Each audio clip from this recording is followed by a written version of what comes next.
subscribe.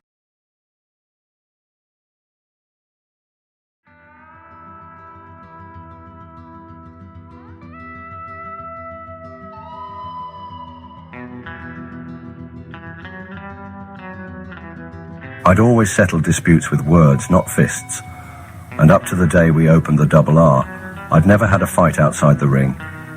I had had arguments with the twins over this when they resorted to violence.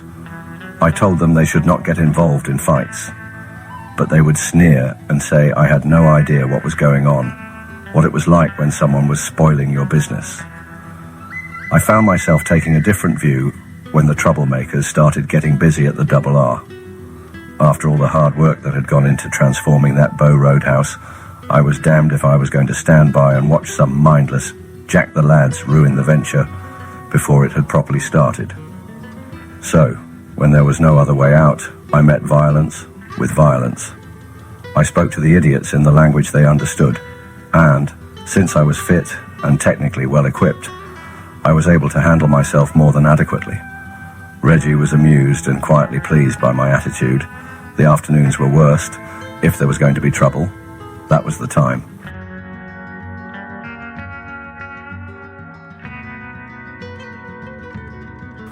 I had asked Dolly to stay away during the day, but one afternoon she came in for something.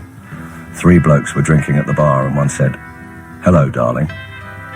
I let that pass because I was all for being friendly, but then they all started making stupid, unsubtle remarks, generally being leery and showing a lack of respect to a woman.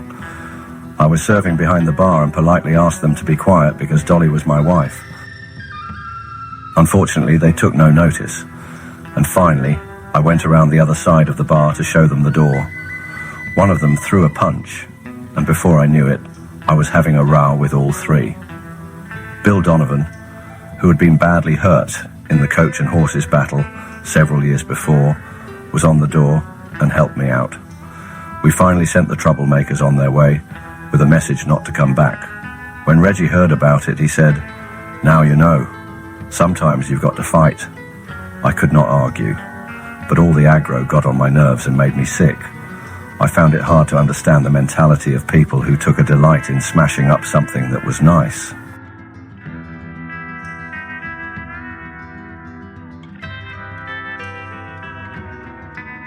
We turned the room above the club into a gymnasium, and although I left it very late to ask him, Britain's favourite boxing champion Henry Cooper came along with his manager Jim Wicks to open it. This helped publicise the Double R, and more people came along to see what it was like. The message finally got home to the sort that took pleasure in trouble, and gradually the club became the sort of establishment we had wanted in the beginning. The twins attracted all sorts, good, bad and indifferent, but everyone knew the rules and respected them. Some hard gangland men from South London crossed the water to drink there. They may have been enemies with some of the East End clientele, but after those first 6 months there was hardly any hint of bother. The Double R, it seemed, was a welcome neutral ground, a little Switzerland in the middle of Mile End. Reggie, who had a natural flair for mixing with all types, was the perfect host, and I ran the bar with Barry Clare, an engaging homosexual, who also doubled up as compere, calling up amateur talent from the customers.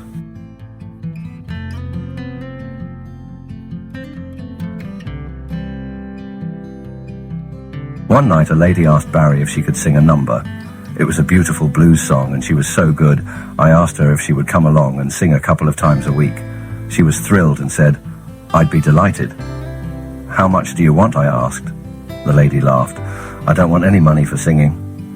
But I insisted, and she finally gave in to shut me up. I forget how much we agreed. It was probably a £5. After her first performance, I went up to her and tried to give her the money. She refused, but I forced her to take it. She had been excellent value and had earned it. She immediately went to the bar and put the money on the counter. "What are you doing?" I said. "You've paid me, Charlie," she replied. "I can do what I like with my own money, and what I'd like to do is buy everyone a drink." And she did. Not just then, but every time she came in. She was a lovely woman who just loved to sing, and her name was Queenie Watts.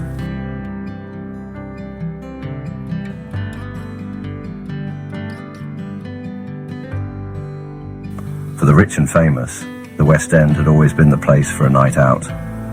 But in the middle 50s, the other side of the river became fashionable and wealthy. Titled gentlemen and show business stars, including Danny LaRue and Joan Collins' sister Jackie, started coming to the Double R. For me, the work was tiring, but it was our own business, and the financial rewards were worthwhile. Most of the time, too, I was meeting very nice, genuine people. It certainly beat life on the knocker. With business booming, Reggie and I decided to expand into gambling. At that time, it was illegal. Bookmakers were not turf accountants with shops in the high street like today. They operated on street corners, and anyone who wanted to put a couple of bob on a horse risked being nicked. Card games, too, were against the law. Anybody who wanted to play for money had to go to a spieler, a club, normally in a basement, where chemin de fer and poker were played away from the prying eyes of the police.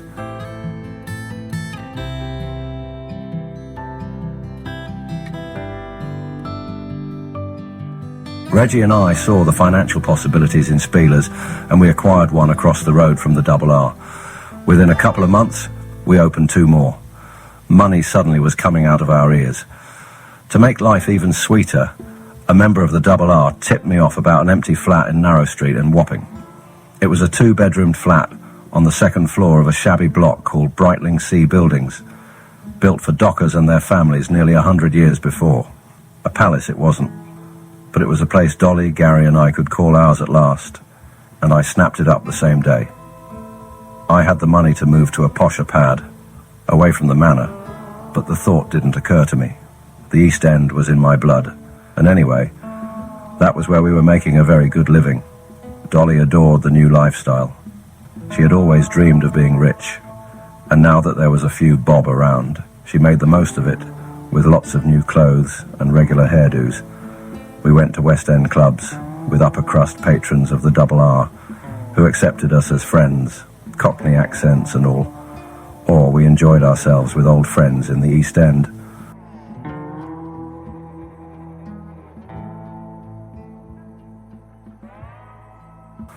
Wherever we went, Dolly always looked lovely and attracted a lot of attention. I was proud of her. One bloke at the Double R seemed to be taking more than a passing interest in Dolly, but I felt secure in our marriage and didn't think much of it. She was a stunning looker, and it was hardly surprising that other men found her attractive. My life was full to the brim with money and excitement and plans for the future. At this time, Ronnie was in Wandsworth prison, and he was delighted that business was going well on the outside. He knew he would have a share in it when he was released, and because he'd earned full remission through good behaviour in his first year, it seemed he would be home in time for Christmas 1958. In one day, however, the whole situation changed. From being more or less a model prisoner without one black mark on his record, Ronnie found himself in a tiny concrete cell in a straitjacket. Dreams of freedom vanished. The nightmare from which Ronnie never escaped had begun. During the year he'd been in jail, Ronnie had been a loner. He had had his place in the prison hierarchy and made sure everyone understood it. But he had made it plain that he wouldn't cause trouble if he wasn't bothered. Ronnie has an overpowering manner, bordering on hypnotic, and often sounds as though he's demanding, when in fact he's merely asking. Whether this led to the problems in Wandsworth, I don't know, but a prison officer reacted badly to something he said, and Ronnie snapped. The officer went down, but within seconds other officers were on Ronnie who, strong as a bull, chinned a couple more, and they went over. An almighty fight broke out with fists flying and boots going in. More officers, some armed with truncheons, joined in. Ronnie laid into them until they grabbed his arms and pushed them behind his back. Then they forced Ronnie's head down and rushed him along the cell corridor into a post. Someone came running with a straitjacket. Somehow they got Ronnie into it. Then they dragged him along to a concrete cell they called a chokey block. They held him down while an officer injected him with a drug, then slammed the door. Ronnie was left in that cell for a week. Then they transferred him to the psychiatric wing at Winchester Prison in Hampshire, and a doctor certified him insane.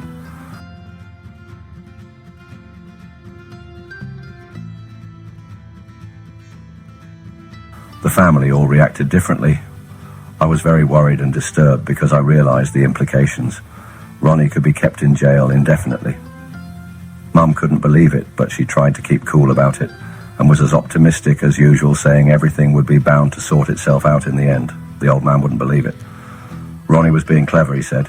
He was getting the authorities at it, working his ticket. No way was Ronnie mad, he said. And Reggie, well, he was beside himself with fury and worry.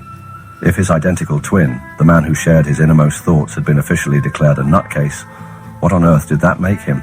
The news from Winchester, that spring of 1958, shattered us all, and for weeks we tried to change the prison rules that did not allow us to have a second opinion.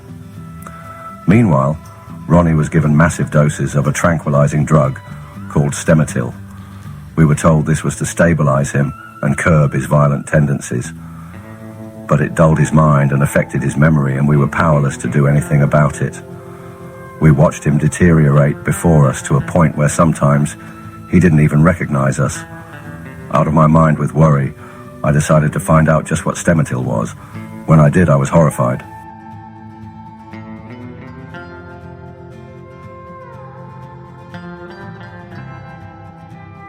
A Harley Street specialist confirmed that Ronnie was being treated for schizophrenia with a drug normally used for treating vertigo and vomiting. To make matters even worse, he said, the precise mechanisms of the action of this drug are not yet fully understood. It was too much to take. Reggie and I decided that Ronnie was coming out of Winchester, even if we had to blow a hole in the prison wall to get him. Happily, this wasn't necessary. A week or so later, in May 1958, Ronnie was transferred to a mental hospital just 14 miles from London. It was called Long Grove and was near Epsom in Surrey, and springing him from there was going to be a doddle. The strange case of the vanished twin hit the headlines later the same month. Millions probably thought it was just another piece of Kray skullduggery, another cheeky swipe at authority, but we removed Ronnie from that hospital because we were far from convinced of his unbalanced mind. Also, we were very concerned at the bad effect the drugs were having on him.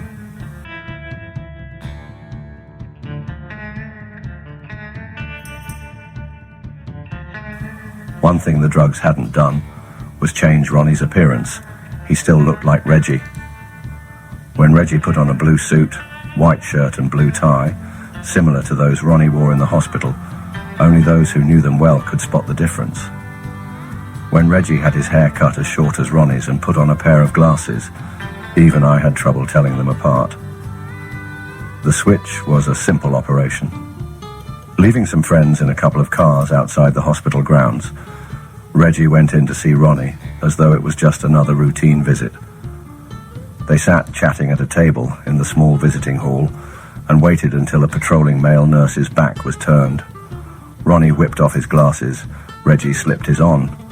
Then they quickly but discreetly changed places. When they were sure no one had noticed the changeover, Ronnie got up and sauntered over to a door which visitors were allowed to go through to fetch tea and biscuits. The nurse, assuming he was Reggie, opened the door and Ronnie walked out. But he didn't go for tea, he walked straight out of the hospital into the grounds. One of the hospital staff came towards him on a bike and Ronnie tensed. But the man merely nodded a greeting and rode past.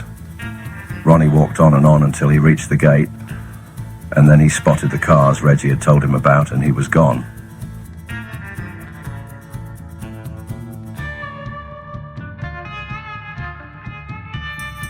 Reggie waited for about half an hour.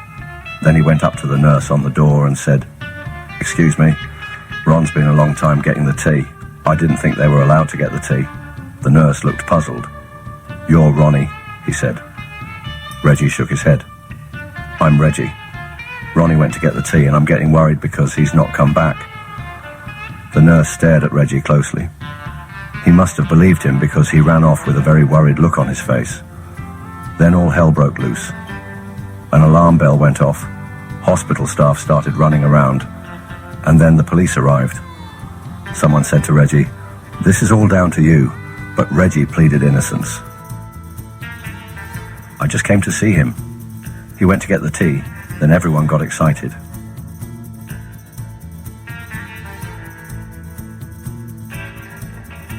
To confirm Reggie's story, The police took his fingerprints and checked them with the Criminal Records Office at Scotland Yard. "You are Reg Kray," someone commented. "That's what I've been trying to tell you for the last hour," replied Reg. Then he added, straight-faced, "I'm worried. What's happened to him? Do us a favour," one copper said, impatiently. "You know exactly what's happened to him." But Reggie kept saying he didn't, and they kept him there for a couple of hours before letting him go. Sometime later, the superintendent of Long Grove got in touch with us and asked us to see him at the hospital. He said we'd made a serious mistake. Ronnie wasn't well and should have stayed there for treatment. We played dumb, but the superintendent laughed. He said he admired how it had been done. There had been no trouble, and thankfully no one had been hurt.